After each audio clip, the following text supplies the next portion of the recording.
In the darkest corners of American history, there are tales that haunt the conscience of a nation.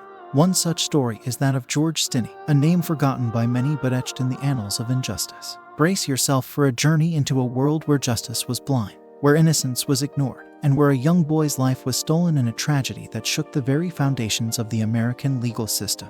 A southern town shrouded in injustice. In the stifling heat of June 1944, in the racially segregated town of Alkaloo, South Carolina, a gruesome crime sent shockwaves through the community. Two young white girls, Betty June Binnicker and Mary Emma Thames, were brutally murdered while searching for wildflowers near the railroad tracks. The entire town was gripped by fear and anger, and in the midst of this turmoil, the search for a scapegoat began. The wrong place at the wrong time. George Stinney, a 14-year-old African-American boy, found himself in the wrong place at the wrong time. He and his younger sister, Amy, were minding their own business when they crossed paths with Betty and Mary on that fateful day. The girls had been missing for hours when their lifeless bodies were discovered in a shallow ditch. The town was desperate for someone to blame. A coerced confession. George and Amy Stinney were quickly apprehended by the local authorities, who subjected them to intense questioning. The police, under pressure to solve the crime swiftly, used intimidation and coercion to extract a confession from young George. He was denied access to his parents or legal representation, and the confession he gave was fraught with inconsistencies. A hasty trial. In a deeply flawed and racially charged legal system, George Stinney was rushed to trial. The proceedings were a mockery of justice, lasting only a few hours. There was no physical evidence tying George to the crime, and the only evidence presented was his coerced confession. With an all-white jury and a court-appointed defense attorney who put up minimal effort, George Stinney's fate was sealed. The verdict and execution. In a shocking miscarriage of justice, George Stinney was found guilty of murder, and his sentence was swift and brutal. At just 14 years old, he was sentenced to die in the electric chair. On June 16, 1944, George Stinney, the youngest person ever executed in the United States in the 20th century, was led to the electric chair, a bag of books used as a makeshift booster seat to fit the electrodes to his small frame. The aftermath. The execution of George Stinney sent shockwaves through the nation, raising questions about the fairness of the legal system and the racial prejudice deeply ingrained in society. For decades, the Stinney family and advocates fought tirelessly to clear George's name, believing in his innocence. In 2014, George Stinney's conviction was posthumously overturned, acknowledging the grave injustice that had been done to him.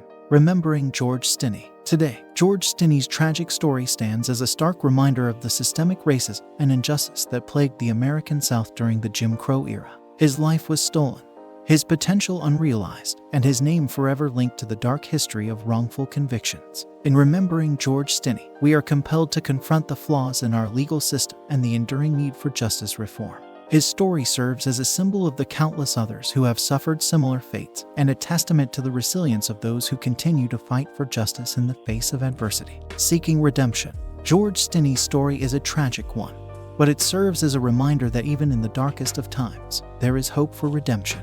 As we reflect on his life and the injustice he endured, we must strive to ensure that such a tragedy is never repeated. The legacy of George Stinney challenges us to confront our past and work toward a more just and equitable future for all. A legacy of change. George Stinney's tragic fate was a catalyst for change in the American legal system. His wrongful conviction and execution exposed the deep-seated racial biases that plagued the South during that era. It ignited a national conversation about the need for reform, both in the criminal justice system and in society as a whole. In the years following George's exoneration, there was a renewed commitment to addressing the injustices of the past. Advocates, legal scholars, and civil rights activists worked tirelessly to raise awareness about wrongful convictions, racial profiling, and the importance of fair trials for all citizens. The Stinney Act. In a profound acknowledgement of the injustice done to George Stinney, the South Carolina legislature passed the Stinney Act in 2015. This landmark legislation aimed to prevent such miscarriages of justice in the future. It required that juveniles accused of crimes receive proper legal representation and protection of their rights during interrogations, ensuring that no child would ever again face the horrors that George endured. A call for reconciliation. The story of George Stinney serves as a painful reminder of the racial divisions that have scarred American history. In the years following his exoneration, the town of Alkaloo and its residents came together to acknowledge the injustice done to George and to promote healing and reconciliation. Community leaders, both black and white, organized events and dialogues aimed at fostering understanding and unity. The tragic story of George Stinney became a catalyst for difficult conversations about race, prejudice, and the need to confront the past in order to build a more just and equitable future. A lasting legacy. Today, the memory of George Stinney lives on as a symbol of the ongoing struggle for justice and equality. His story has inspired books, documentaries, and artistic works that continue to shed light on the injustice he suffered and the broader issues of racial discrimination in America's history. The legacy of George Stinney challenges us all to be vigilant in our pursuit of justice, to confront our past, and to work toward a future where every person, regardless of their race or background, is treated with dignity and fairness under the law. George's tragic fate reminds us that the fight for justice is an enduring one, and that we must never forget those who have suffered in the name of prejudice and ignorance. A hope for a better future. As we reflect on the tragic fate of George Stinney, we are reminded that his story is not just a chapter in history, but a call to action. We must continue to work toward a society where justice is blind, where innocence is presumed, and where the horrors of the past are never repeated. George Stinney's memory serves as a beacon of hope, a symbol of resilience, and a testament to the enduring human spirit. His legacy challenges us to confront the injustices of the past and to build a more just and equitable future for all.